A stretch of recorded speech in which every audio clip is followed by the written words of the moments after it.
Welcome to Trek Trav. I am Koichi Moyet Ribbit, and we are finding out about Janeway's coffee obsession in episode 6 of season 1 of Star Trek Voyager, The Cloud.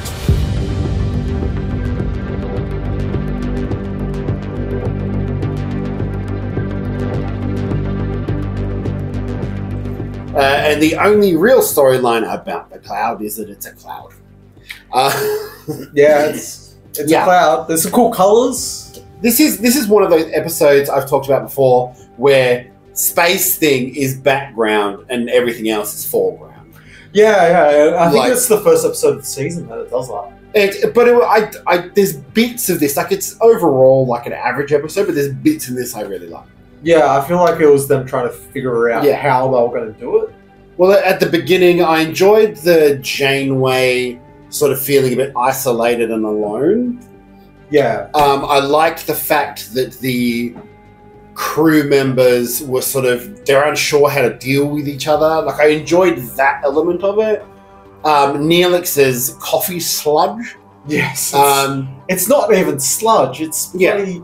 What would we call that? That's like crude oil. It looks like, and it's for the Star Trek geeks out there, it looks like Kanar.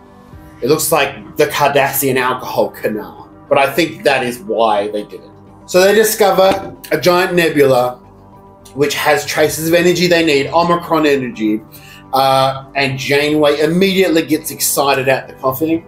Yeah, she gets excited by the idea of coffee. And this is where all the memes about this coffee and that nebula come from.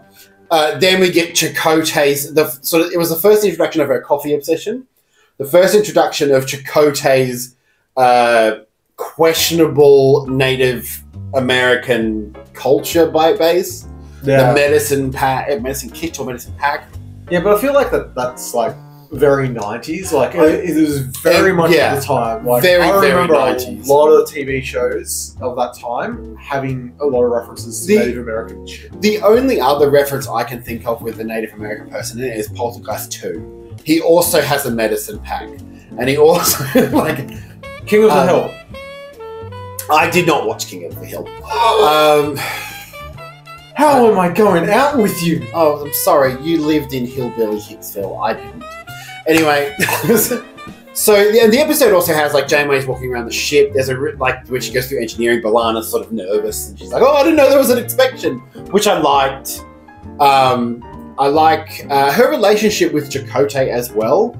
They instantly have chemistry. Like, there's instantly, even though the spirit guide thing's a bit stupid, I think that their chemistry together was really good. Yeah. Chakotay, he's a really good actor, and you can tell he hasn't given up at this point. Yeah, he certainly has not given up being Chakotay at this point. Yeah. The cloud, they punch a hole through it, they get attacked by little blobs of blue goo, and then in order to get out, they have to shoot a torpedo through the outer layer, and they go out again, and then they're trying to find out what the hell was going on, because they need that Omicron. But before that, you have one of the best scenes of Neelix in the entire season. Oh, actually, yeah. No, I don't know where these are placed. Because, to be honest, the episode feels like sort of closed off segments. Yeah. It doesn't feel like... It feels like little sketches with different members of the crew. Yeah. And I agree. And Neelix, in that first bit where he's going... he calls them idiots for exploring. I'm going, you know what? He's fucking right. He's not wrong. Yeah, I told you. He's the best character of the fucking series. He's completely fucking accurate in that. But the problem is this doesn't match his character before at all. And it doesn't really match his character after, because he just becomes sort of part of the group. But this one is sort of like, he's questioning why they're doing it. It goes into my theory of Neelix, okay? What you saw in this episode was what Neelix really thinks, right? But you don't have that again, because he again puts on that facade. He's always putting on a facade. Neelix isn't that. Neelix is that complicated. So there's a weird thing as well with Harry on the bridge, where Tuvok tells him off for being sort of overly emotional. Yeah. No, being surprised or seeing something he had never seen before and admitting it. And I found that really weird. To be honest, Harry Kim's one of my favourite characters, but to have him sort of slapped down by Tuvok's always a bit of a douche, to be fair. But at this point, like, you have to remember, Kim has been thrusted into a senior position, and he wouldn't be considered normally as a senior officer at his stage of career. If he's on the bridge with the main bridge crew, then he's a senior officer. Yeah, but he's still. But he's like the lowest of the senior. Yeah, he's still an ensign, and he's still new to it. So it's sort of Tuvok trying to take it under his wing, being like, "Hey, we need to act a certain way for everyone else." We have the introduction of Sandrines, which is a... Oh, sorry, I'm burping from my drink. We have the introduction of Sandrines, which is a French bar on the holodeck that Tom Paris created. And there's so much with it I just questioned as soon as I saw it. Why has France reverted back to like the 19th century, but with aliens? Okay, so this is going back to Tom just being obsessed with like 50s era. No, but it's meant to be from when he visited Paris. But it's how he remembers it. We also know in his mind he remembers shit differently. Yeah, but we also know from Star Trek V they don't have pool tables, they have pool tables where they actually have water in them. He probably doesn't know this, but I don't know, it just felt to me like, and not to mention the French accents were terrible. And I'm just sitting there going, so you've introduced like a recreation place for this crew. The best they can come up with is a Paris that's meant to be in the 24th century that looks like it's from the 19th century, and a couple of prostitutes and sexist men.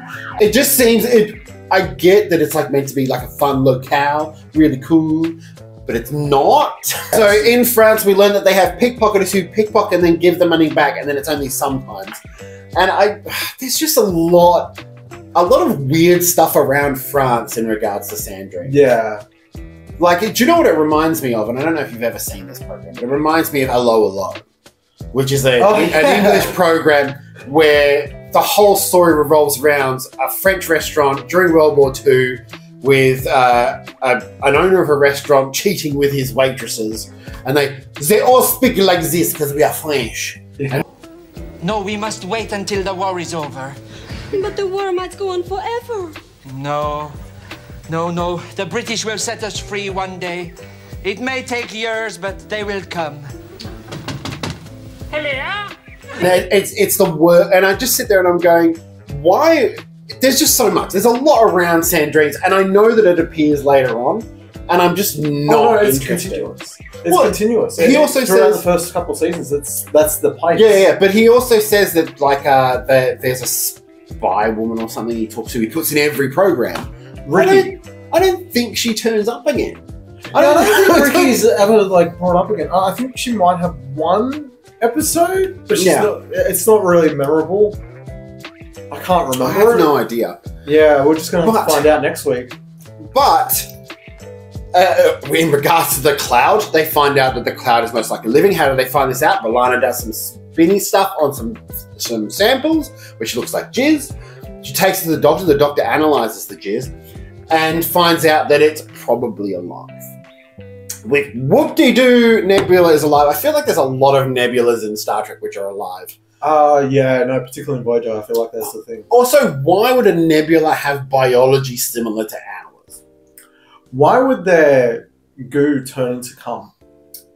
Why would a nebula's particles turn white? It was weird. It was just weird. Yeah. She's spinning it. It's white goo. The Doctor's still cantankerous. I like the B'Elanna sort of questions why he has to state the nature of the and she suggests that he could change his algorithm or his programming if he wanted to. I think with B'Elanna, though, funnily enough, she starts off as being probably the one who treats him the least like he's real. And then by the end of it, like, the Doctor's giving, like, birth of her child, and there's at times when she helps him sort of expand his program and stuff. So it's good to see, like, she's a bit more, you're a fucking idiot. She's very honest with him about his personality. She's a blunt kind of person. Actually, now thinking about it, my mind's reversed. That she probably treats him the most human because she's just calling him out on his bullshit. Yeah. But sort of in an aggressive way as B'Elanna. Yeah, like basically turning around saying, if you don't like being this way, you can just fucking change it. Yeah, It's so it's- easy for you to You change. can literally reprogram it. I liked the segmented nature of this episode. Yeah, it was Um, very much.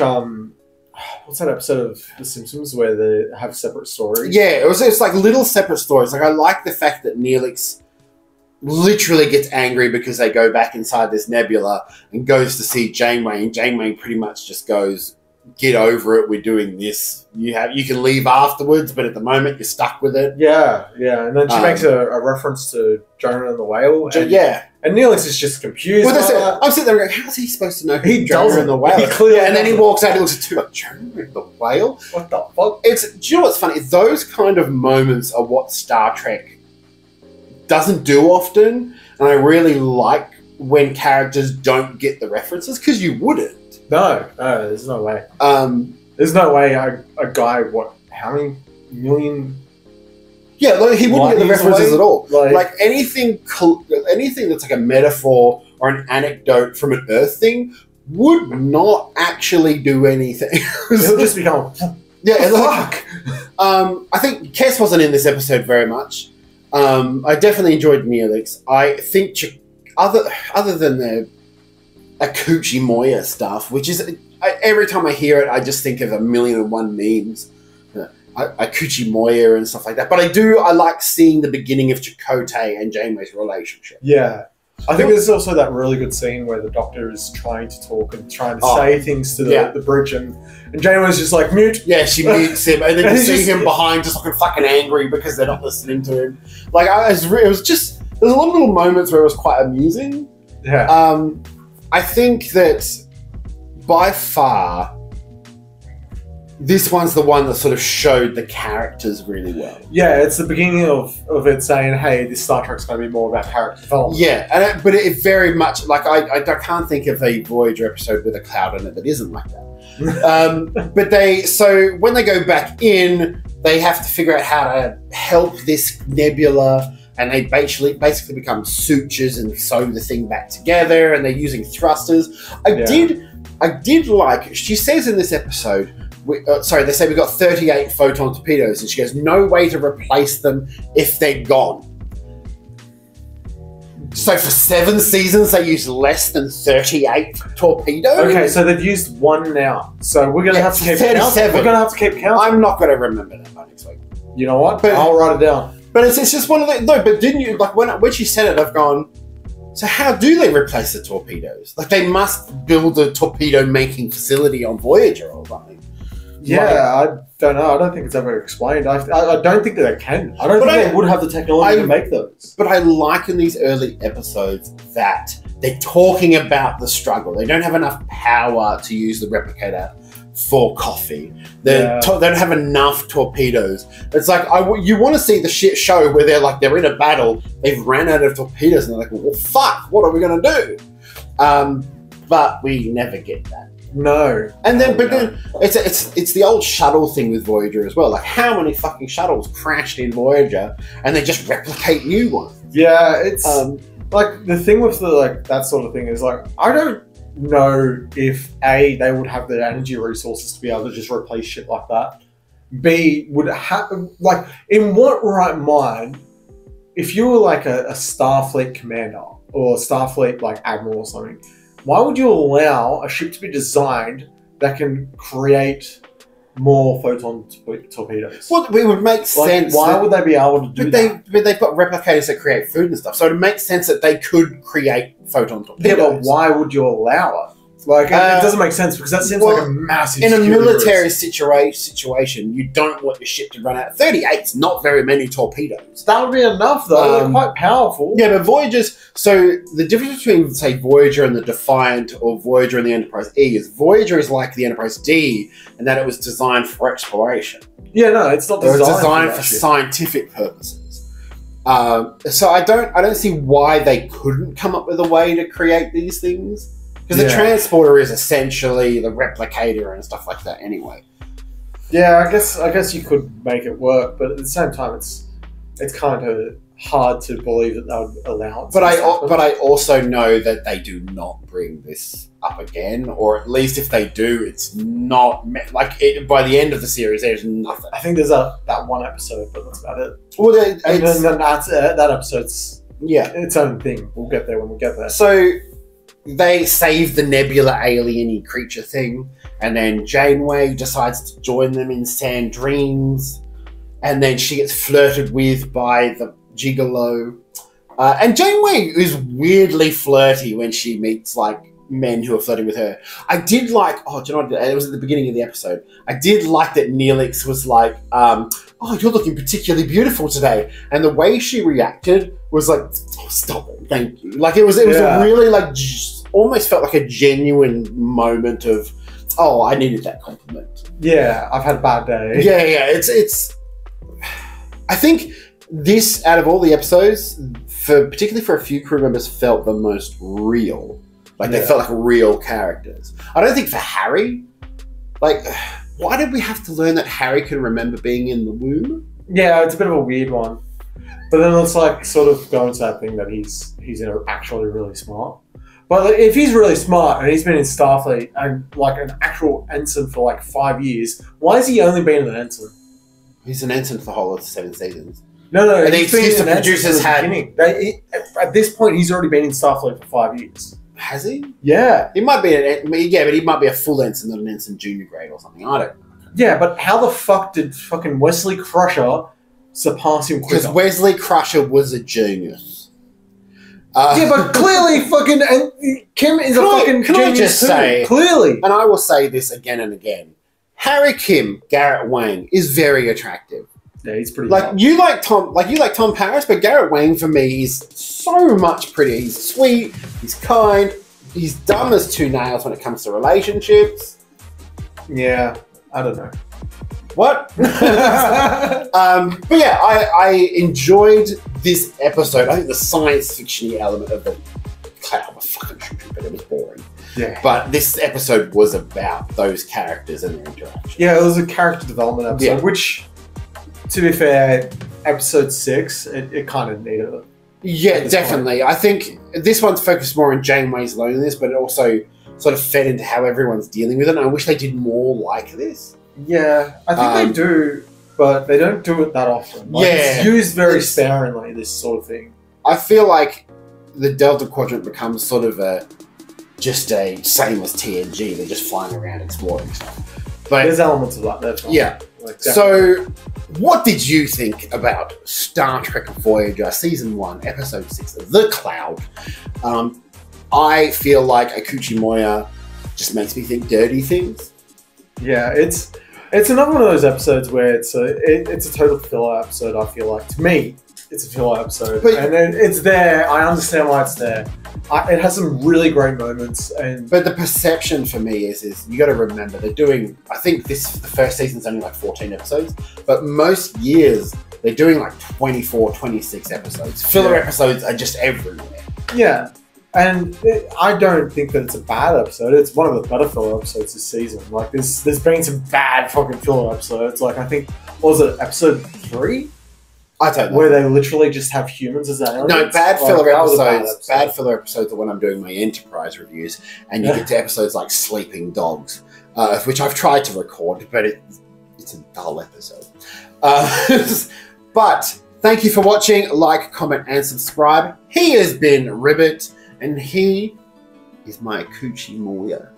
And I am Trek Trav. Have a great night, day, or whatever the fuck you're in. Do you like my Casio? Apparently we're in the 1990s.